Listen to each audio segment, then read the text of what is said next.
Possible for depression like personality traits, neuroticism, cognitive styles, particularly cognitive dissonance. In many persons, cognitive dissonance is responsible for depression. What is cognitive dissonance? What is cognitive dissonance? Psychiatry वाले भी बता दें. What is the meaning of this word cognitive dissonance?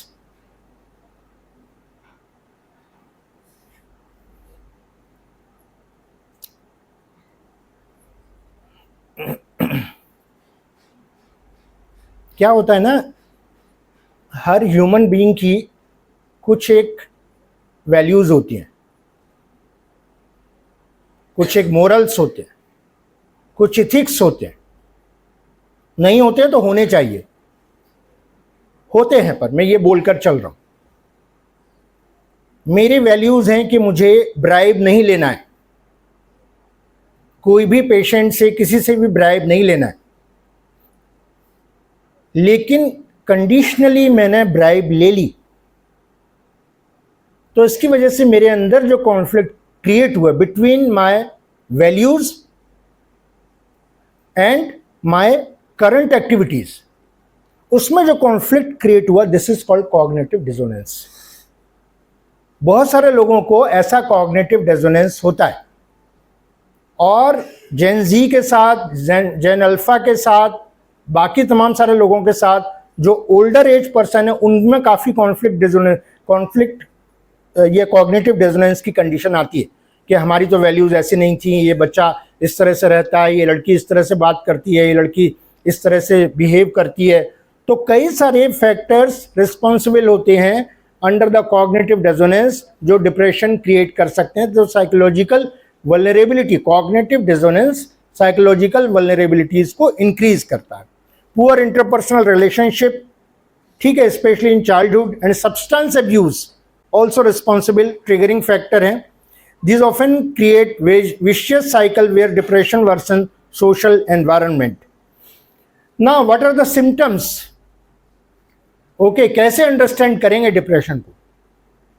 Feeling sad, जो बताया था पहले ही बात हो रही है, क्राइंग स्पेल्स हैं, इजीली फटीगेबिलिटी है, जल्दी थकान हो जाती है, विड्रॉन, चीज़ों से बच रहे हैं, कटने की कोशिश कर रहे हैं, चीज़ों से दूर हो रहे हैं, dull and psychomotor retardation.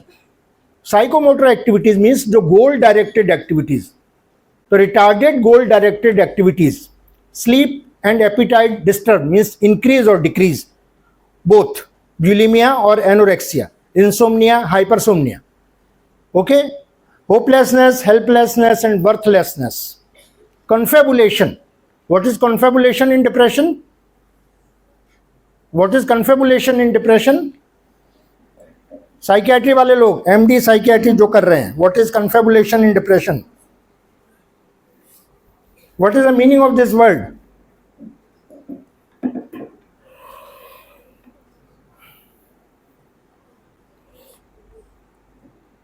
Shweta है इधर और ये दो लोग और हैं, श्रीष्मा.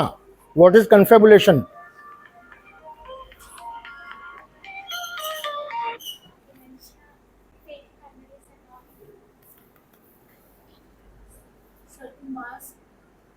बैराई सर का फोन है, बात कर ले. टू मास्क, जैसे सर अगर कोई इवेंट है, मतलब जैसे हम कहते हैं कि मुंह पे कुछ और, पीछे कुछ और, या अपने इमोशंस को मास्क करना. नहीं. यस, श्रीष्मा.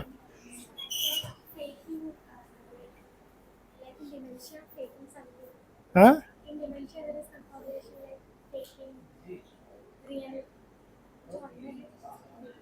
हाँ, शी इज करेक्ट. एक्चुअली में होता क्या है कन्फेबुलेशन में? कन्फेबुलेशन मीन्स अलग ही स्टोरी बनाना, कुछ डिफरेंट स्टोरी बना लेना. लाइक अगर 30 लोगों को यहाँ से वहाँ तक लाइन में बैठा दीजिए और पहले वाले के कान में एक स्टोरी बोलिए, वो दूसरे को बोलेगा, वो तीसरे को बोलेगा, ऐसे 30th तक जो स्टोरी जाएगी, फिर वो स्टोरी सुनिए.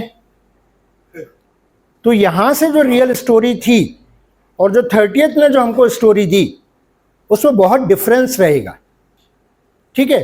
तो जनरली डिप्रेशन में कन्फेबुलेशन क्या होता है कि वो परेशान है, मुश्किल में है, लेकिन अपने आप को डिफेंस लेने के लिए वो कुछ ना कुछ स्टोरीज क्रिएट करते हैं। अपनी रियल स्टेट को सामने नहीं लाने के लिए, उसको मास्क करने के लिए वो कुछ ना कुछ स्टोरीज क्रिएट करते हैं कि नहीं वो थोड़ा अभी क्या है, पेट में दर्द काफ़ी था और फिर मैं आजकल तो परेशान रहता हूँ, इसलिए मैं otherwise I am quite okay, कोई डिप्रेशन ऐसा कुछ नहीं है। दिस इज कॉल्ड कन्फेबुलेशन, माने उसके अंदर कुछ फिलर्स डाल देना, कुछ इंक्लूड कर देना। जो रियल स्टोरी है वो रियल स्टोरी को कुछ इंक्लूड करते हुए उसको डाइल्यूट करने की कोशिश करना, this is called confabulation. This is one of the important symptom of depression. Anhedonia, lack of pleasurable sensations, कहीं पर प्लेजर फील नहीं होता। Bradypsychia, what is bradypsychia? आपने सुना होगा bradycardia. Then what is bradypsychia? Bradypsychia, ब्रेडिकाइनेसिया,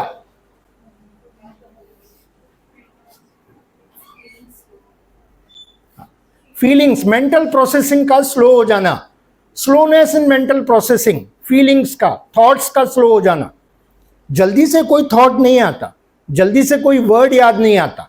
overall mental slowness called bradypsychia. And bradykinesia, slowness in activities, okay, body की जो activities हैं उनमें स्लोनेस आ जाना। Poor attention concentration, guilty and tendering apology, decrease libido, suicidal ideation, increased substance use in excessive mobile watching, excessive mobile use, screen time increase होना भी indicate करता है डिप्रेशन को, okay. There are 3 main types of depression: major depression, dysthymia and bipolar disorder. Then what is major depression? A changes in appetite that sometimes leads to weight loss or gain, insomnia or hypersomnia, a slowdown in talking and performing tasks, or conversely restlessness and an inability to sit still, काफ़ी बेचैनी रहेगी, restlessness रहेगी, loss of energy or feeling tired much of the time, problems concentrating or making decision, right? These are the some important features of major depression. Other sign also included loss of sexual desire, pessimistic or hopeless feelings, physical, there are lots of physical symptoms, headache, constipation, one of the important symptom. Depression and anxiety often occur simultaneously, कई लोगों में दोनों चीजें एक साथ मिलती हैं। So you may also feel worried or distressed more often than you used to. डिस्डाइमिया, ये थोड़ा एक हल्के किस्म का डिप्रेशन होता है, ये डिप्रेशन है, लेकिन आप इसमें इन्होंने बोला है कि इस colour black, in depression the colour is black, while in dysthymia might be linked to dim gray, माने थोड़ा एक हल्का सा ग्रे कलर हो गया है, लेकिन डिप्रेशन में पूरा ब्लैक कलर हो जाता है। तो डिप्रेशन की प्रीवियस स्टेज ऐसा समझ सकते हैं, सीवियर डिप्रेशन या क्रॉनिक डिप्रेशन की प्रीवियस स्टेज है डिस्डाइमिया, जिसमें कि फीलिंग्स के लेवल पर सिम्टम्स आते हैं, कुछ थोड़ी फंक्शनलिटी के अंदर भी चेंजेस आते हैं, over eating, loss of appetite, वो ऑलमोस्ट सिम्टम्स सारे डिप्रेशन के एक जैसे सिम्टम्स होते हैं, बस उनकी सीवियरिटी में डिफरेंसेस हम देख पाते हैं। Then sometimes an episode of major depressive occur on top of the dysthymia, this is known as double depression. तो कभी डिस्डाइमिया होगा और कभी बहुत ज़्यादा तेज़ी के साथ में ज़्यादा ब्लैक, पूरा ब्लैक डिप्रेशन आपको दिखाई देगा, और कभी थोड़ा ग्रेइश डिप्रेशन दिखाई देगा, this is called double depression. Bipolar disorder as we know very well, mania है, और डिप्रेशन के अलग अलग टाइम पर एपिसोड्स रहते हैं। And mild moderate depression divided into 2 parts, 3 parts, mild, moderate and severe according to intensity, ठीक है, उसके सिम्टम्स की जितनी इंटेंसिटी है उसके according mild, moderate and severe depression. Diagnostic challenges जो बहुत इंपॉर्टेंट है, वो कोई there is no laboratory test for diagnosing depression, no imaging, कोई MRI, FMRI, CT स्कैन करके कोई उसको पता नहीं कर सकते हैं। क्लिनिकल एग्जामिनेशन थोड़ा मुश्किल होता है, एंड साइकोलॉजिकल असेसमेंट थोड़ा और चैलेंजिंग होता है, because we have very few psychologist. And जो टेस्ट है, टेस्ट जो है कल्चरली अप्रोप्रिएट टेस्ट नहीं है, बहुत सारे साइकोलॉजिकल टेस्ट हैं वो वेस्टर्न टेस्ट है। That's why diagnosis of depression is highly challenging task. Highly prevalent medical setting, depression is specially common in medical settings, याद रखिए, it's common in medical setting.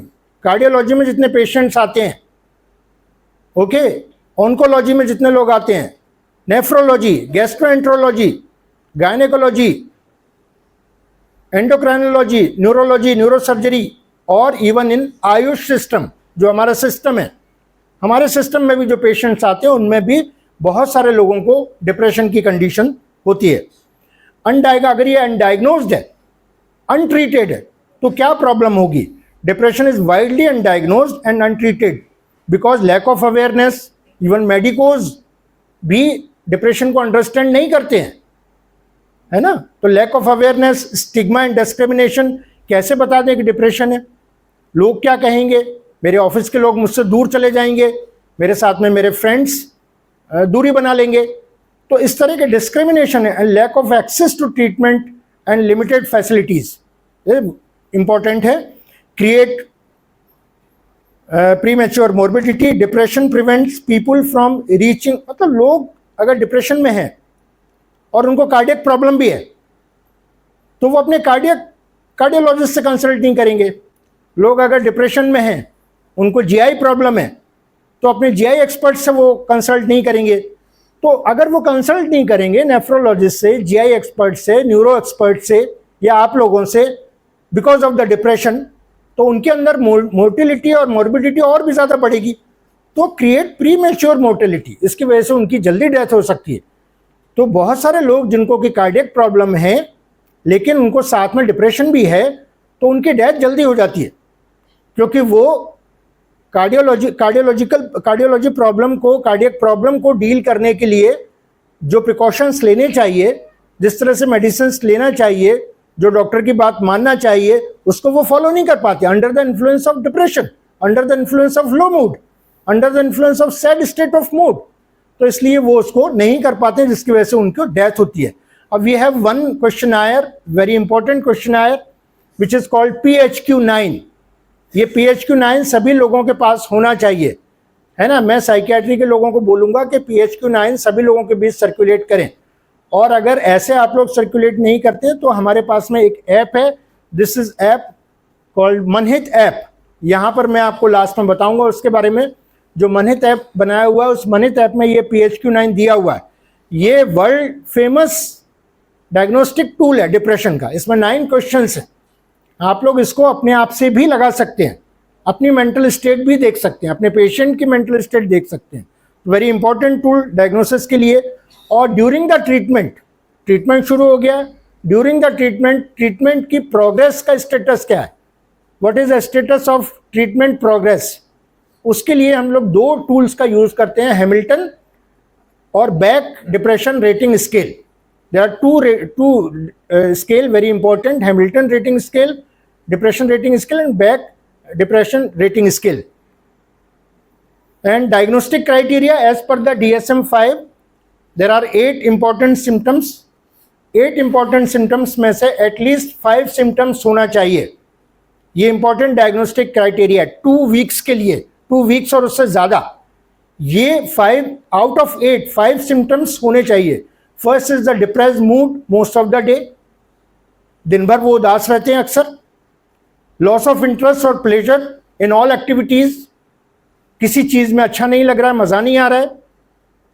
Third is the fatigue और loss of energy, काफी थकान महसूस हो रही है।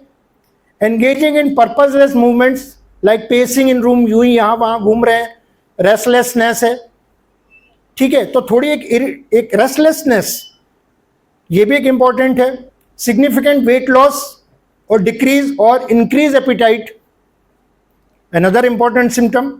Feeling of worthlessness और गिल्ट, बेकार का है, जिंदगी बेकार है, दुनिया में हम क्यों हैं, किस लिए हैं हम, तो वर्थलेसनेस और गिल्ट फील करना, डिमिनिश्ड एबिलिटी टू थिंक और कंसंट्रेट और इनडिसाइसिवनेस, डिसाइड नहीं कर पाते हैं, कंसंट्रेट नहीं कर पाते, सोचने में problem, clarity of thought level clarity नहीं बन पाती है, and recurrent thoughts of death, recurrent suicidal ideation without a specific plan और अ सुसाइडल अटेम्प्ट। ये बहुत इंपॉर्टेंट फीचर है। तो out of these 8 symptom, core symptoms, अगर इसमें से 2 हफ्ते और उससे ज्यादा 5 सिम्टम्स हैं, पेशेंट को पूछिए, ये बहुत इंपॉर्टेंट क्राइटेरिया है। अगर 2 वीक्स और more than 2 weeks, out of these 8 symptoms, patient is having 5 और मोर symptoms, certainly he or she is suffering from depression. तो इसका डायग्नोस्टिक क्राइटेरिया। ट्रीटमेंट, क्या ट्रीटमेंट है डिप्रेशन का? एक इंपॉर्टेंट पेनफुल ट्रूथ है, a survey conducted on behalf of World Federation of Mental Health and World Organization of Family Doctors found that, ये दो organisation की तरफ से जो एक वर्ल्ड में सर्वे हुआ, उन्होंने ये बताया कि बहुत सारे लोग ऑन एवरेज, बहुत सारे लोग ये करते हैं, waited more than 11 months to see a doctor about their symptoms. 11 महीने का इंतजार करते हैं डॉक्टर को दिखाने के लिए, जबकि पकड़ना कब चाहिए? After passing the 2 weeks। अगर लगातार 2 weeks वो सिम्टम्स हैं तो उनको डॉक्टर के पास जाना चाहिए, साइकोलॉजिस्ट को मिलना चाहिए, लेकिन वो वेट करते हैं ये 11 महीने का। और भारत में तो और भी ज्यादा है। ये तो वर्ल्ड फेडरेशन एक वर्ल्ड व्यू है, लेकिन इंडिया में आप देखेंगे सालों साल डिप्रेशन रहता है ना, सालों साल डिप्रेशन रहता है। कई, और स्पेशली इंडियन फीमेल्स तो ईयर्स तक डिप्रेशन में रहती हैं। वो अपने किचन में अपने आप का मन बहला लेती हैं, वो थोड़ा सा मंदिर में जा करके भजन गा लेती हैं, वो थोड़ा सा बाहर बैठ करके सास और बहू की बुराई कर लेती हैं, है ना, तो उससे करके वो थोड़ा अपने आप को कोप अप करके रखती हैं। तो ये ईयर्स तक भारत में तो दिखाने की परंपरा ही नहीं है। भारत में पहले एक्सेप्टेंस नहीं है कि उनको डिप्रेशन जैसी कोई चीज़ होती भी होगी या इस तरह की कोई इशू होते हैं। तो एक इम्पॉर्टेंट है कि वर्ल्ड वाइड व्यूज जो हैं वो हैं कि 11 months का लोग वेट करते हैं। और एक और है, even then they were diagnosed with depression only after 5 visits. तो अगर डायग्नोज हो गया, डॉक्टर के पास जाना शुरू किया, देन आफ्टर 5 विजिट्स बहुत सारे लोग डिसकंटिन्यू कर देते, उनको जाने बंद कर देते। मतलब adherence with treatment, one of the important concept is adherence with treatment, वो डिसकंटिन्यू हो जाता है। ठीक है, तो वो किसी रिलेटिव को मालूम पड़ गया, अरे डिप्रेशन का इलाज करो, अरे कोई डिप्रेशन नहीं होता, बंद करो कोई डिप्रेशन। ऐसा करो, सुबह सुबह मेथी दाने को उबालो, पानी में मिलाओ और उसमें जो है वो अलसी डाल लो, अलसी डाल करके जो है 3 बार जो है सुबह दोपहर शाम पी लो, डिप्रेशन गायब, कोई दिक्कत नहीं है। तो ये इस तरह के बहुत सारे जो नुस्खे हैं, इस तरह की बहुत सारी चीज़ें ये इंडिया में बहुत ज़्यादा होती हैं। मेडिकल स्टोर वाले बहुत बड़े डॉक्टर होते हैं, मना कर देते हैं कि नहीं भाई जाने की ज़रूरत नहीं है। दूसरा फिर क्या है, और भी कई तरह की चीज़ें। अभी मैंने एक सेमिनार अटेंड किया जहाँ पर एक बड़े न्यूरोलॉजिस्ट डिमेंशिया के ऊपर बोल रहे थे, और वो न्यूरोलॉजिस्ट जो है आयुर्वेदा को खूब गाली दे रहे थे कि आयुर्वेदा में हैवी मेटल्स होती हैं, वो जा करके डिमेंशिया और क्रिएट कर सकता है, आयुर्वेदा नहीं लेना चाहिए। फिर उन्होंने होम्योपैथी को भी बोलना शुरू किया कि वो एक प्लेसिबो है, उसके अंदर कुछ नहीं होता है, होम्योपैथी नहीं लेना चाहिए उससे। लेकिन उन्होंने ये नहीं कहा कि मॉडर्न मेडिसिन के कितने सारे साइड इफेक्ट्स, फ्लॉक्सीटाइन लेने के या escitalopram one of the important drug of depression, ठीक है, आजकल बहुत ज़्यादा दिया जाता है, SSRI है। लेकिन एसिटेलोप्राम को ब्लैक बॉक्स ड्रग बोलते हैं, क्योंकि एसिटेलोप्राम क्रिएट्स सुसाइडल इंटेंशन। बहुत सारे लोग एसिटेलोप्राम लेकर के सुसाइडल हो जाते हैं, उसके बारे में वो कोई नहीं बोलेंगे। लेकिन वो अदर पैथीज जो हैं, उन पैथीज को वो पूरी तरह से निगलेक्ट करने की कोशिश करते हैं। जबकि दूसरी तरफ सरकार आयुष के माध्यम से उन पैथीज को और बढ़ाने के लिए बात कर रहे हैं, है ना, और आगे लाने के लिए बात कर रहे हैं, रिसर्चेस की बात कर रहे हैं। लेकिन जो डॉक्टर्स हैं, स्पेशली जो मॉडर्न मेडिसिन में हैं, वो लोग इसको एक्सेप्ट करने में उनको बहुत मुश्किल होती है। तो इसका ट्रीटमेंट में एक मैं आपको बोलूँगा, आप लोग अगर डिप्रेशन और MNS, mental neurological and substance use disorders को अंडरस्टैंड करना चाहते हैं, आप लोग गूगल कीजिएगा और MH gap intervention guideline, MH gap intervention guideline को ज़रूर लोड कीजिएगा।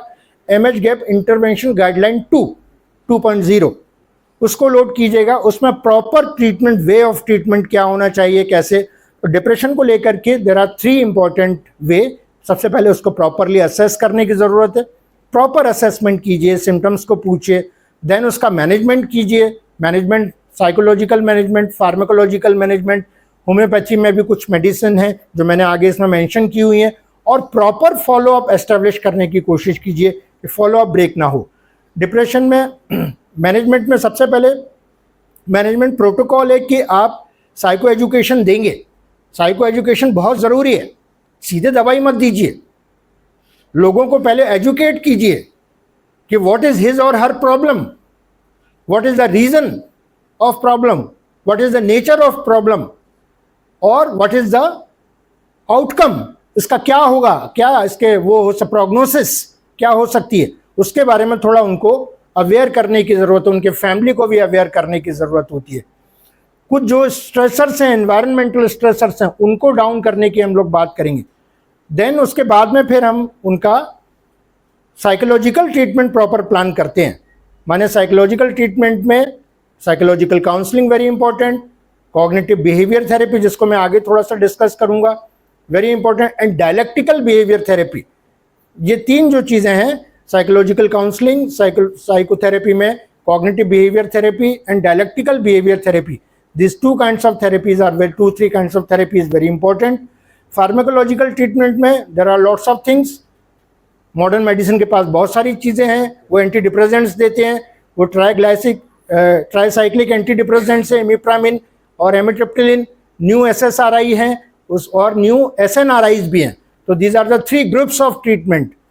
ट्राईसाइक्लिक एंटी डिप्रेसेंट्स जो ओल्ड ग्रुप है, SSRI और SNRI जो नए ग्रुप्स हैं। उसमें बहुत सारी मेडिसिन है जिसमें कॉमनेस्टली जो यूज़ करने के लिए जो WHO की रिकमेंडेशन है मॉडर्न, आपको मालूम तो होना चाहिए, जो साइकियाट्री पढ़ रहे हैं, जो होम्योपैथी पढ़ रहे हैं, उनको मालूम होना चाहिए कि मॉडर्न मेडिसिन में क्या दिया जाता है।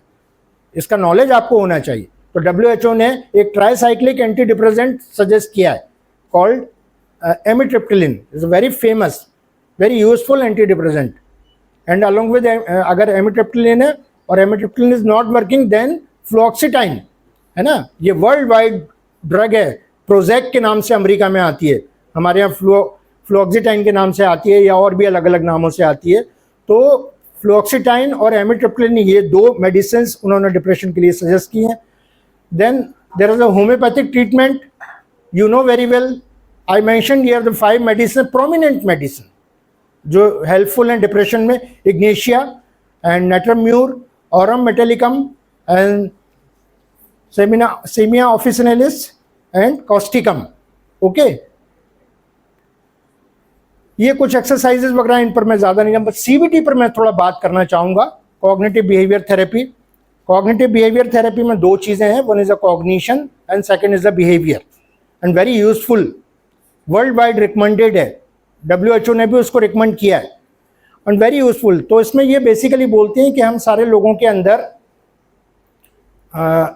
ऑटोमेटिक नेगेटिव थॉट्स आते हैं, क्योंकि हमारा स्कीमा, जो वर्ल्ड को देखने का जो व्यू है, वो प्रॉब्लमेटिक व्यू है, और उसकी वजह से जो हमारा स्कीमा है, माने हम वर्ल्ड को परसीव करें, अपने आप को परसीव करें, वो डिस्टॉर्टेड है, वो प्रॉब्लमेटिक है। तो स्कीमा करेक्शन थेरेपी भी होती है, स्कीमा मैनेजमेंट थेरेपी भी होती है।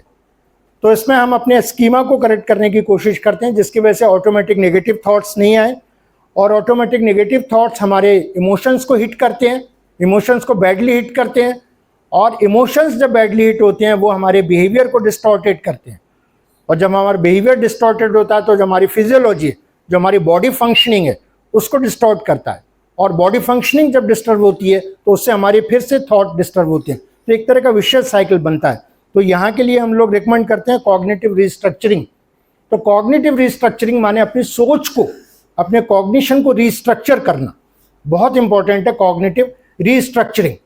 तो कॉग्निटिव रिस्ट्रक्चरिंग का फर्स्ट स्टेप क्या है? Identify the situation.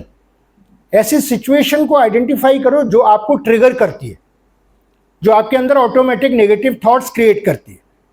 Identify the thoughts. तो first you should identify the situation, antecedent जिसको बोलते हैं। तो एंटीसीडेंट को आइडेंटिफाई करो, देन अपने थॉट को आइडेंटिफाई करो कि उस पर्टिकुलर एंटीसीडेंट में मेरे थॉट में क्या प्रॉब्लम होती है। देन चैलेंज द थॉट्स, उस थॉट को चैलेंज करो कि ये जो मैं सोचता हूँ, ये जो मेरी थिंकिंग प्रोसेस है, this is a faulty, my thinking process is problematic. Then challenge your thinking process, subsequently replace the thoughts, उसके बाद में अपने थॉट्स को बदलने की कोशिश करो।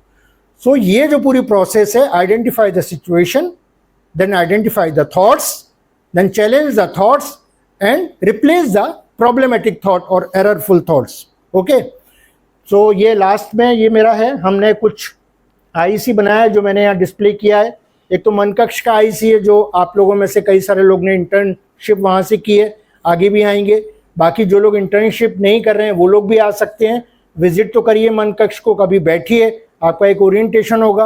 और जैसा मैडम शुरू में बता रही थी कि आपके यहाँ कम्युनिटी मेडिसिन में भी पोस्ट ग्रेजुएशन एमडी शुरू हुआ है, तो नॉट ओनली साइकियाट्री के स्टूडेंट्स बल्कि हम चाहेंगे कि कम्युनिटी मेडिसिन के भी स्टूडेंट ओरिएंटेशन के लिए अगर हमारे यहाँ आएंगे, क्योंकि साइकियाट्री में community level activities, community level orientation, community level work की बहुत ज़्यादा ज़रूरत है। तो आप लोग से रिक्वेस्ट, मैडम से रिक्वेस्ट है कि कम्युनिटी मेडिसिन के स्टूडेंट्स को आप जो प्रोजेक्ट्स देते हैं, आप जो डिसर्टेशन कराते हैं, उसमें आप लोग साइकियाट्रिक इश्यूज से रिलेटेड, मेंटल हेल्थ इश्यूज से रिलेटेड डिसर्टेशंस भी दीजिए, थीसिस भी दीजिए, जिससे कि वो लोग हमारे यहाँ आए, कम्युनिटी में साइकियाट्रिक इश्यूज को लेकर के और कम्युनिटी मेंटल हेल्थ को लेकर के काम करें। One of the important thing I want to share with you कि निम्हांस जो बेंगलुरु में वो एक कोर्स चलाते हैं, उसको बोलते हैं diploma in community mental health. मैं साइकियाट्री के लोगों से, कम्युनिटी हेल्थ के लोगों से और दूसरे लोगों से भी, जो लोग भी करना चाहते हैं, ये ऑनलाइन कोर्स है और निम्हांस बेंगलोर और गवर्नमेंट ऑफ इंडिया के कोलेबोरेशन में ये कोर्स है। आप लोग निम्हांस की वेबसाइट पर जाइए, digital NIMHANS digital academy NDA type कीजिए गूगल पर, निम्हांस डिजिटल एकेडमी। और if you are interested in community mental health, specially madam मैं साइकियाट्री और जो कम्युनिटी हेल्थ के जो लोग हैं उनको रिक्वेस्ट कर रहा हूँ, वो लोग ज़रूर उस कोर्स को कीजिए। तो diploma in community mental health, वो कोर्स को आप मैंडेटरी करवाइए कि आपको वो कोर्स करना है। 6 मंथ्स कोर्स, ऑनलाइन कोर्स, कहीं नहीं जाना। आपके 2 आवर्स क्लासेज हैं, वीक में 2 आवर्स क्लासेज है ना, 2 दिन माने 4 आवर्स हो जाएंगे। बस 2 आवर्स आपको ऑनलाइन अटेंड करना है, आपको पेशेंट देखना है, आपको वहाँ अपनी केस स्टडी सबमिट करना है, लेक्चर अटेंड करने हैं, उनका एग्जाम्स देने हैं। एग्जाम्स चूँकि वो निम्हांस ले रहा है तो अच्छा खासा एग्जाम्स होता है, पढ़ाई वढ़ाई भी अच्छी खासी करनी पड़ती है, तो मज़ा आएगा लेकिन आपको करने में। तो निम्हांस डिजिटल एकेडमी से ज़रूर वो कोर्सेज कीजिए। और वो केवल कम्युनिटी मेंटल हेल्थ में नहीं है, डी एडिक्शन में बहुत अच्छे अच्छे उनके पास में सर्टिफिकेट और डिप्लोमा कोर्सेज हैं। पेरीनेटल मेंटल हेल्थ, जो मैटरनल मेंटल हेल्थ है, उसमें उनके पास में सर्टिफिकेट कोर्स है। टोबैको एडिक्शन में सर्टिफिकेट कोर्स है। मोटिवेशनल इंटरव्यू में तो आप लोग करिए उन कोर्सेज को, और वो आपका एक क्वालिफिकेशन में एक इजाफा होगा, एक वृद्धि होगी। आप अपना CV को और एनरिच कर पाएंगे। अपने नॉलेज तो एनरिच होगी, लेकिन आपका CV भी एनरिच होगा। तो you must register in निम्हांस digital academy. एक निम्हांस डिजिटल एकेडमी और ECHO, ECHO, ND and ECHO करके एक ऐप होता है, वो ऐप को अपने यहाँ लोड, उस पर मिल जाएगा, वो लोड कर लीजिए, आपको नोटिफिकेशन आते रहेंगे। और मेंटल हेल्थ में if you want to do something तो it's very helpful for you, तो आप ज़रूर उसको करिएगा। टेलीमानस के बारे में आपको मालूम है, अगर कोई आपसे भी रिक्वेस्ट है कि टेलीमानस, ये जो लिखा हुआ है गवर्नमेंट ऑफ इंडिया का प्रोग्राम है, और 14416 ये नंबर है, आप लोग भी कभी कॉल करिए इस पर और देखिए ज़रा वहाँ किस तरह से साइकोलॉजिकल इश्यूज़ में काउंसलिंग होती है। आप पेशेंट बन के बात कीजिए, समझने की कोशिश कीजिए कि वो लोग क्या करते हैं। They all are the trained counsellor, trained by NIMHANS. तो इसलिए आप इनके साथ में बात करिए 14416 पर। और जो लोग परेशान हैं, जिनको काउंसलिंग की ज़रूरत है, उनको भी आप ये, चूँकि आप लोग ने स्कूल मेंटल हेल्थ प्रोग्राम अभी शुरू किया है, ये एक बहुत बड़ा, बहुत ग्रेट इनिशिएटिव है जो आप लोगों की तरफ से हो रहा है। हम लोग भी आप लोगों के साथ में, अगर मैं स्कूल में जाऊंगा, कॉलेज में जाऊंगा, तो आपकी जो स्कूल काउंसलिंग सेल है मुझे बता दीजिए, मैं अपने साथ में उनके रिप्रेजेंटेटिव को लेकर के जाऊंगा। तो हमारा जॉइंटली भी प्रोग्राम होगा, मेंटल हेल्थ प्रोग्राम। हम जब स्कूल में जा रहे हैं तो आप लोग भी चलिए हमारे साथ में, तो आप भी अपना बैनर लगाइए, आपका भी प्रोग्राम होगा, हमारा भी प्रोग्राम होगा, और आपके कॉन्टैक्ट्स भी स्कूल्स में बनेंगे। क्योंकि हम लोग जाते हैं स्कूल्स में, कई स्कूल्स में हमारे कॉन्टैक्ट्स हैं, कॉलेजेस में कॉन्टैक्ट्स हैं, तो आप लोग के जो रिप्रेजेंटेटिव हैं उनको भी हम साथ में लेकर के जाएंगे। तो ये मन कक्ष की टेलीमानस की बात हुई। हमने मनहित ऐप बनाया है, ठीक है। मनहित ऐप बहुत इंपॉर्टेंट है। ये मनहित ऐप का कोड है, आप चाहें तो यहाँ से भी इसको QR कोड को लेकर के मनहित ऐप MANNHIT है ना, आप गूगल प्ले स्टोर में, जो एप्पल मोबाइल है उसमें अभी नहीं होगा, कि वो ट्रम्प अभी वॉर कर रहा है, उसके बाद में फुर्सत होगी तब वो शायद सोच पाएगा, या नहीं वो सोच पाएगा, इसमें भी मुझे शक है कि वो सोच पाएगा, क्योंकि वो एक केस है ना। तो वो मनहित ऐप जो है, चूँकि वो अमेरिका का है तो हम अच्छे से बोल सकते हैं ना, तो मनहित ऐप लोड कर लीजिए, ठीक है। और उसके साथ साथ में हम लोग मित्रम ट्रेनिंग भी करते हैं, gatekeepers training for suicide prevention को। अगर आपको लगता है कि कभी सुसाइड प्रिवेंशन को लेकर के लास्ट टाइम वैसे मैंने बात की थी, लेकिन अगर आप डे लॉन्ग ट्रेनिंग कभी चाहते हैं तो फिर मैं उसके लिए ज़रूर आऊँगा। So thank you very much to all of you. If you have any question,